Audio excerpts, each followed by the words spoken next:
Welcome to another DK Custom Products video. My name's Kevin. I'm the K in DK Custom Products. And today we're going to talk about, do the Gen 2 Milwaukee-Eights need a tune, and what's up with the nanny controls.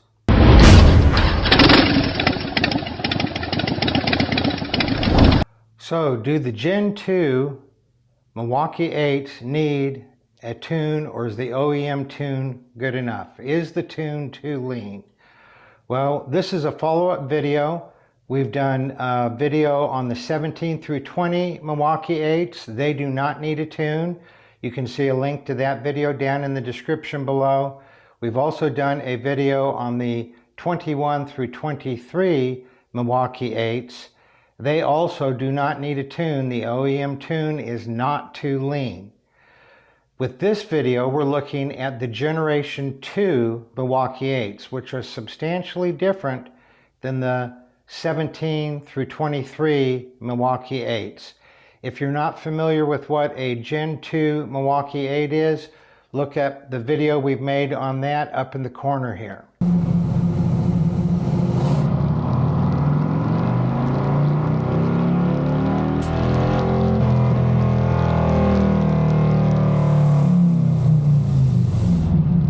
In the video clip we just looked at, it was Devon's 121 variable valve timing VVT.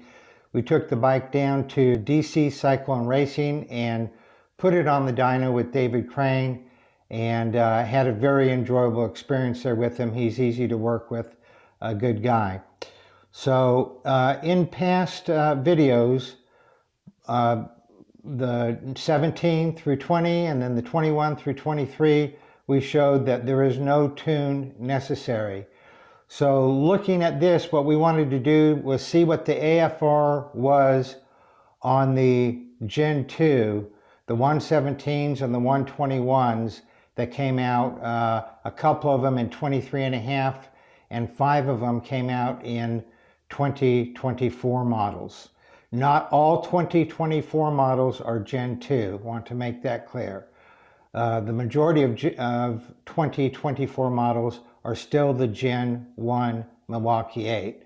But this is for the Gen 2. We wanted to see how the AFR was on it. We also wanted to test some parts. So let's dig into it. Just like in previous years, the Gen 2 Milwaukee-Eight is not too lean from the factory. You can see here in this chart, Devon's 2023.5 Street Glide CVO 121 cubic inch VVT M8 at wide open throttle. The AFR, you can see the dotted line is at 14.7, and the AFR is bouncing around between a little less than 12 to up to just shy of 13 AFR. So it's a little lean, but it's not dangerously lean. Now this is with a free-flowing intake and exhaust. So this is the AFR with it's a stock tune, but it is a free-flowing intake and it is free-flowing exhaust, and you can see that the AFR is not dangerously lean. Could it be richer at wide open throttle? Absolutely. But is it going to cause a problem with the OEM tune? No, it is not. Let's look at another chart here. And this is a bunch of squiggly lines. It may be confusing to look at, but this is showing cruising. And of course, with cruising, there's always a little throttle, a little less throttle, and adjustments being made. We're going to talk about nanny controls here in a second. But you can see that the tune, the AFR, which is these red lines, you have some that are way up high, that's on deceleration. You have some way down low, that's on acceleration, where it's getting richer. But the majority of it, when it's just cruising, is right around the 14.7 to 15 AFR range. Again, not ideal, but not horrible, and certainly not dangerous. And again, this is with a free-flowing intake and exhaust. And there's very little difference between the OEM tune on the stock choked intake and choked exhaust and the free-flowing intake and exhaust. Harley, since 2017 on the M8s, has been doing a great job at making the tune not too lean from the factory, and also giving it enough adaptability, adjustability, so that when you add a free-flowing intake and or free-flowing exhaust, that it still maintains a good AFR.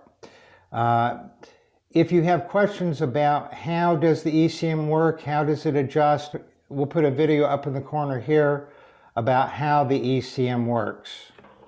Let's look at one more chart here. This chart is a dyno chart up top showing the horsepower and torque, and on the bottom it shows the AFR.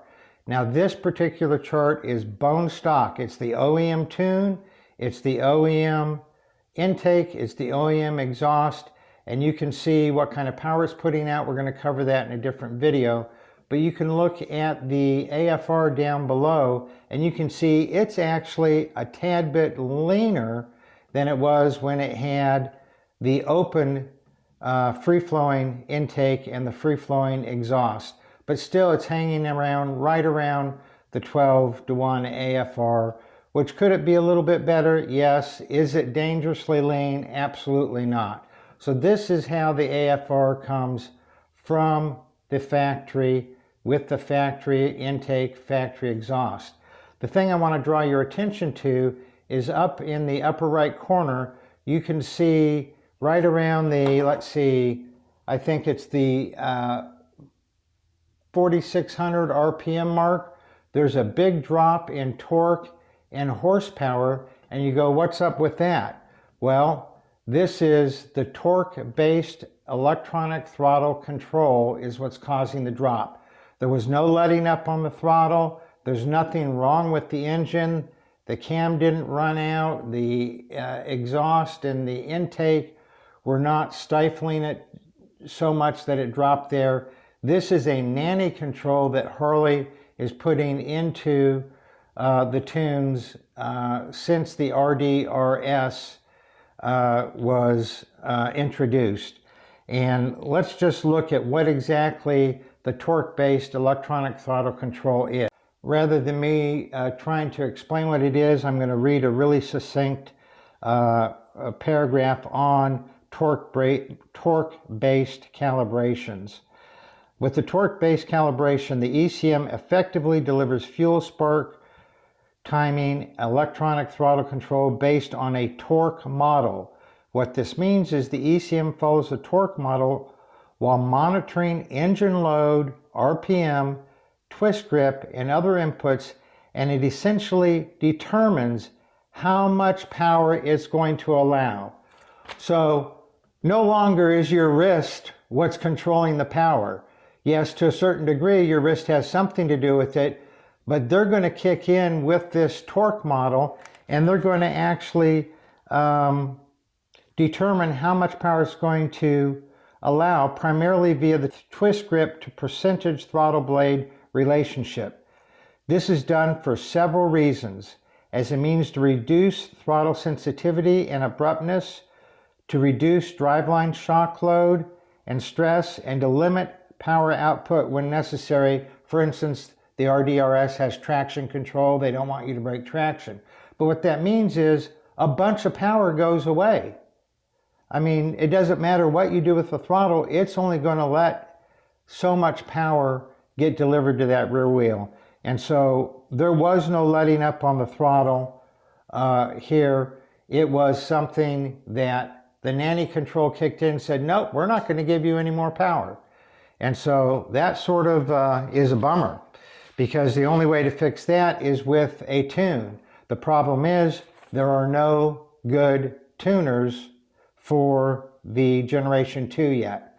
So hopefully within the next 3 to 6 months, there will be some tuners so that you'll be able to tune it out. But right now you cannot tune this out. Now you'll see on another video that we're going to be publishing shortly that you can tune out this nanny control, this torque-based ETC, but you have to have a tuner for the bike, and there just are not any tuners for the Gen 2 yet. Yes, there's a Screaming Eagle tuner, but it is handcuffed by EPA and CARB regulations. So to wrap it up, the Gen 2 do not need a tune. They are not too lean from the factory. In stock condition, they're not too lean from the factory, even if you put a free-flowing air cleaner and or a free-flowing exhaust on. So you can put one or the other, or you can put both on. They are not too lean from the factory. They do need a tune to get the most out of it, because you got to get rid of that torque-based nanny control, but that's going to be somewhere down the road.